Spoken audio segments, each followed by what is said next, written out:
আজ মা শারদার ১৭২তম জন্মতিথি। মায়ের টানে কুয়াশামাখা ভোর থেকেই জয়রামবাটি, কামারপুকুর, বেলুর মঠ, বাগবাজারে মায়ের বাড়িতে ভক্ত সমাগম। মঙ্গল আরতি, শোভাযাত্রা, ভজনে দিনভর আজ উৎসব পালন হবে। তিনটি জায়গার ছবি এই মুহূর্তে আপনাদের দেখাচ্ছি। ইতিমধ্যেই বিশেষ পুজো অর্চনা শুরু হয়ে গিয়েছে। বেলুর, জয়রামবাটি এবং বাগবাজারের মায়ের বাড়ি, তিন জায়গা থেকেই ছবি তুলে ধরছেন আমাদের প্রতিনিধিরা। তিনটি ছবি আপনাদের এই মুহূর্তে দেখাচ্ছি। মায়ের আজ ১৭২তম জন্মতিথি মা শারদার, এবং তার জন্য যে বিশেষ পুজো অর্চনা তা ইতিমধ্যেই শুরু হয়েছে। তিনটি জায়গাতেই ভক্তের সমাগম দেখা যাচ্ছে। কুয়াশামাখা ভোর, এবং এই ভোরেই একেবারে সকাল থেকে বিভিন্ন জায়গায় সমাগম হয়েছে ভক্তদের।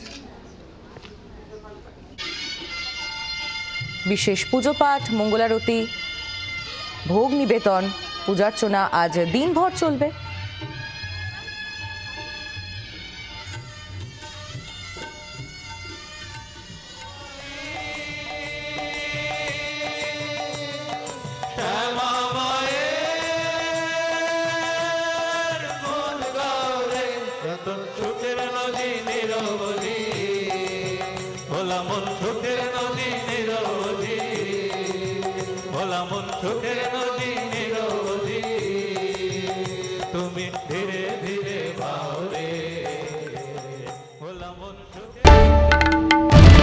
বাংলার আওয়াজ, বাঙালির আবেগ, জি 24 ঘন্টা।